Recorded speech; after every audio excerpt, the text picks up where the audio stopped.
Hi, I'm Gail and welcome back to low-carb-recipe-ideas.com.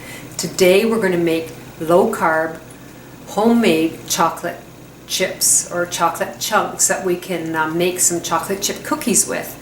I know trying to find some chocolate chips in the store that are low-carb are very difficult. You usually have to order them online, so let's make some homemade ones. And I'm actually taking this from the recipe book I have on my site, and it's Guilt-Free Desserts by Kelly Herring. She has amazing recipes. I've already done some videos on her recipes, and they are delicious. I haven't found one yet that I have not liked. So let's get started, and I'll show you how to make the chocolate chips or the chocolate chunks. Now I have a pot of water on the stove. It's approximately an inch from the bottom. Now I don't have a double broiler. I'm sure many of you have double boilers, so I've just created my own. So I've got my pot, and now I've got another pot that sits in, and it's not, the water's not touching the bottom of the second pot. So we're just going to let that warm up. Now the next thing we're going to do is I have a organic chocolate bar.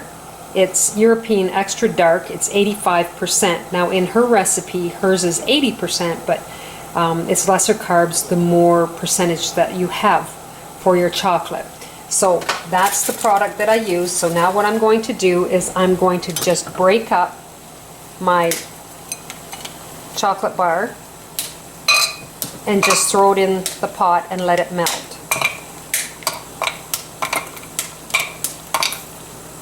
And we're going to use a spatula to stir it with. So my chocolate is starting to melt, and while that is melting, I'm going to add 3 tablespoons of erythritol. This is a sweetener.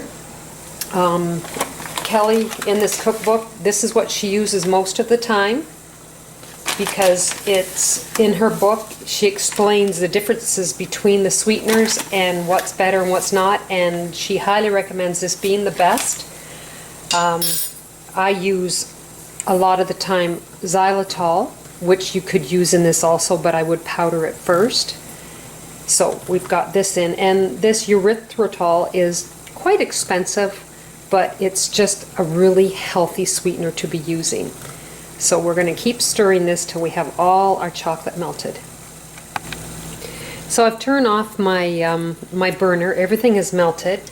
Now what I'm doing is I am putting in 1/8 of teaspoon of stevia extract, which better stevia is what I use. The price that I paid for this was $9.50 for this bottle, but it goes a long way because stevia is very, very sweet compared to a lot of the other products that we use. So we're going to take this off the burner. Now what I've done is I've just got my round cake pan, and I put parchment paper in there, and then we're just going to pour the chocolate into the pan. And once we've got it in the pan, I'll roll it around to make it spread out a little bit, and then we will put it in the freezer for about 10 minutes, and then we can take it out and we can break it up into small pieces, and then we're going to make our chocolate chip cookies from her recipe book. So I'll put it in the freezer. I just took my chocolate out of the freezer, so what I'm going to do next, see, it's just a disc of chocolate. We're going to break it up. So I'm going to put this down, and then I'm just going to use my parchment paper and just break them all up into smaller pieces. And we're going to use this for our chocolate chip cookies. So I broke most of it up by hand, so now I'm just going to take my knife and I'm just going to chop, because I want them smaller, because you don't want to have too big of chunks in your chocolate chip cookies. So just take your knife and just chop them up a little smaller, and then you've got a lot of chocolate here to put into your cookies. I've set the chocolate chips aside, the chunks, and now we're going to make the batter for the chocolate chip cookies. So I have 8 tablespoons of coconut oil here that we're going to melt down. And we're also going to add a half a cup of erythritol. Now, what I found, and the reason we're heating this up is so that the crystals dissolve. Now, what I did find with the chocolate chunks, I should have powdered the erythritol because it has a little gritty texture to the chocolate chips, which next time we'll make them, we'll powder the sugar down, and then we won't have that problem. But it still tastes quite nice. And then we're going to put in a tablespoon of vanilla. And we're just going to work on this to get it to dissolve the crystals. Now we're going to put in a half a teaspoon of stevia. That's one thing that Kelly, who puts this cookbook together, that she says the stevia and the erythritol combination, she finds it's the best to put those two together, and you get the right sweetness. And the combination works really, really well. So I'm just going to let this warm up to make sure all the crystals have dissolved. So our next step, we have 2.5 cups of almond meal. And this almond meal I purchased at Costco, and it's a very nice almond meal. Normally I grind it up myself, but this was a reasonable price, so I thought I'd try a bag of it from Costco. And now I have a half a teaspoon of salt and then half a teaspoon of baking soda. Now we're just going to mix this together.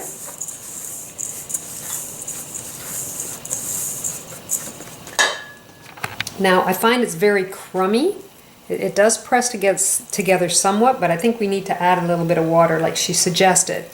So I'm going to put 2 tablespoons in, and I will mix it up and see what the texture is going to be like, and I'll work on this a little bit.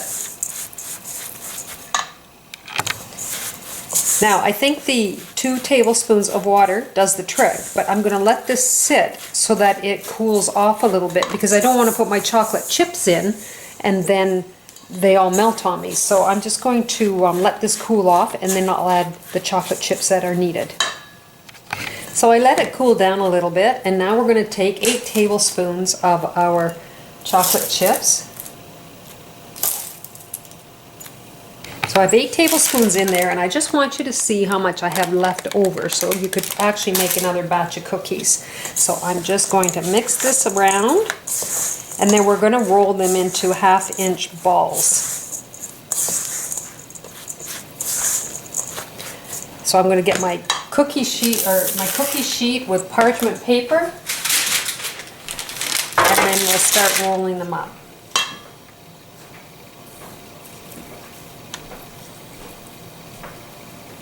Just 1/2-inch balls. Now I'm going to put them in the oven at 350 for 7 to 10 minutes.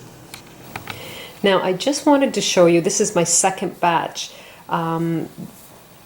The cookies don't look like chocolate chip cookies. I think because I made the homemade chocolate chunks that the batter was already warm. I thought I cooled it off enough, but I'm not getting, I get some chunks of chocolate in it, but it's kind of mixed through. But I already put the first batch in, and it tasted quite nice. You had to let it sit and settle and cool off, because the coconut is the part that really keeps them together. But they're quite interesting looking. I wouldn't call them chocolate chip cookies. They almost remind me of a macaroon. But they're very good, so I'm going to put all the rest in the oven. We'll get them baked up, and then we'll finish up with the recipe.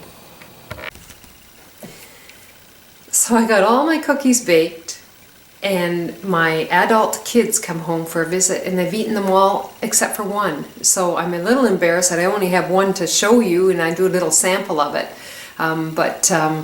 Here is my chocolate chip cookie. Now I wouldn't call it chocolate chip cookie. It sort of reminds me more of a chocolate macaroon, Now I think what happened was that I didn't cool the batter down enough before I put the homemade chocolate chunks in.